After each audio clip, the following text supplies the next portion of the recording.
Of yourself with us.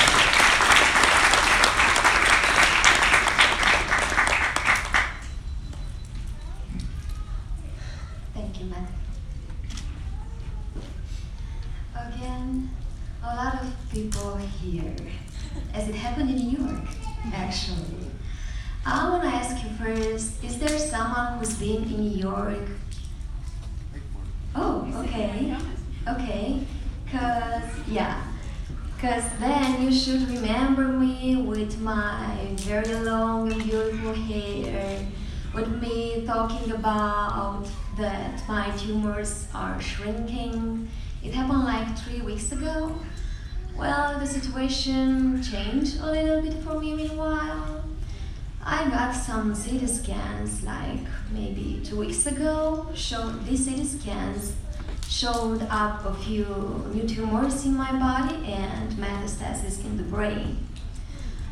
This is something you don't want to hear for sure when you have cancer.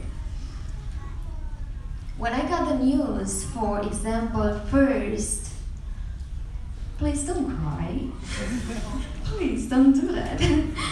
So when I first got the news, I had that poker face, and then I started laughing, and then after a few days, when these new tumors start feeling painful, I started to cry. I was like, what's happening? What's wrong with my body? But then I started to think, okay, I have to do something. I cannot complain. I cannot waste my time. I need to do something right away. I went to my doctors. I talked to them. I asked them which are my options. And they told me, look, you need to start right away with radiation for your whole brain because we need to control the disease.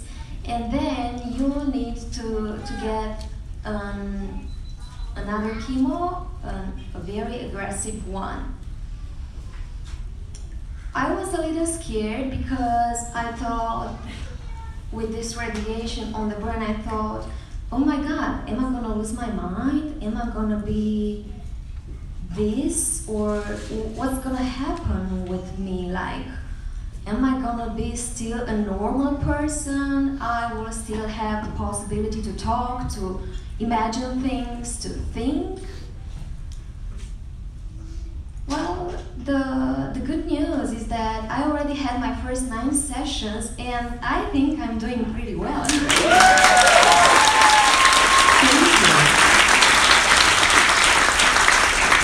I'm sharing with you this short experience because I think I've learned a few very important things.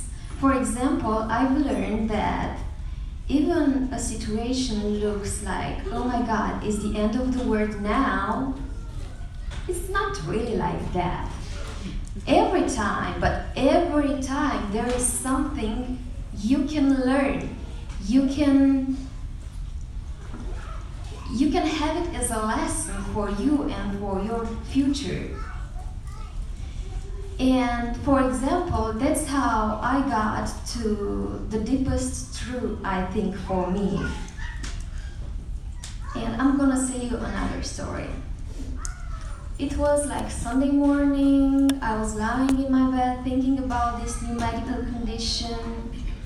And at some point, I had some flashbacks with my father saying, Florentina, you need to learn how the world works like. You need to read as many books as possible. You need to understand what's happening around you. This is something no one ever is gonna take away from you. And I was like, seriously? Look that. Seems like these tumors with this metastasis I have in my brain, seems like I'm not gonna be that normal as before, so what you've been teaching me seems like it's a little bit wrong, maybe? And then I was like, no, again, there has to be something else. There has to be another reason why. And I found out that there is the energy of your soul no one is gonna take away from you ever. Not even a fucking cancer. Not even a cancer.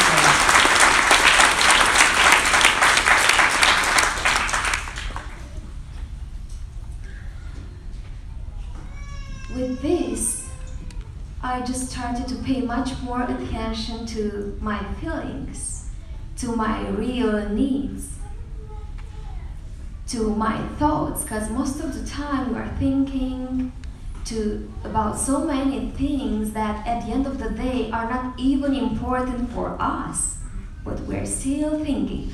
For example, this is not a breaking news or something. I've been reading this news like years ago. There are people thinking, trying to figure out ways to move the humanity on from Earth to another planet.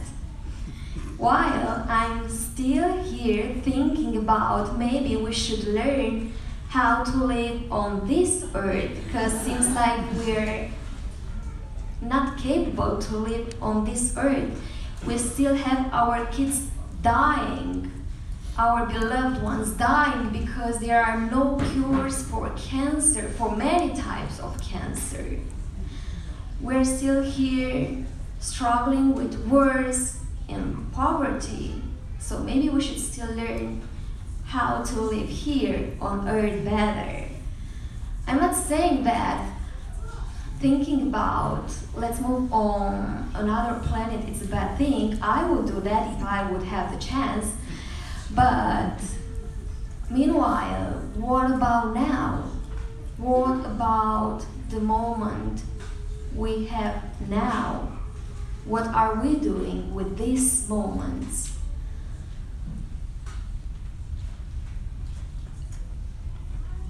Maybe we should learn how to live better now. Maybe we should learn how to pay much more attention to the people around us. I had a teacher who used to talk a lot, it's crazy, about the Syrian immigration, massive immigration in Europe. This is something that happened in 2015. And she used to say, my dear students, please pay attention to the way life is happening around you. Please, if there is something it's happening, but it's not happening to you, it doesn't mean it is not happening at all. And this is what I want you, this is my message for today. Pay attention to the people around you more than you are already doing it. Because you can't know what they are going through. Even if they look healthy as me and happy, you don't know what they are getting through. And remember, so don't go on that path like, oh, but she looks okay. I don't think she has trouble or something like that. Don't go on that path. And remember, if it's not happening, if it not happens to you to have cancer, it doesn't mean it is not happening to the person you're sitting next by. We need you. Thank you very much.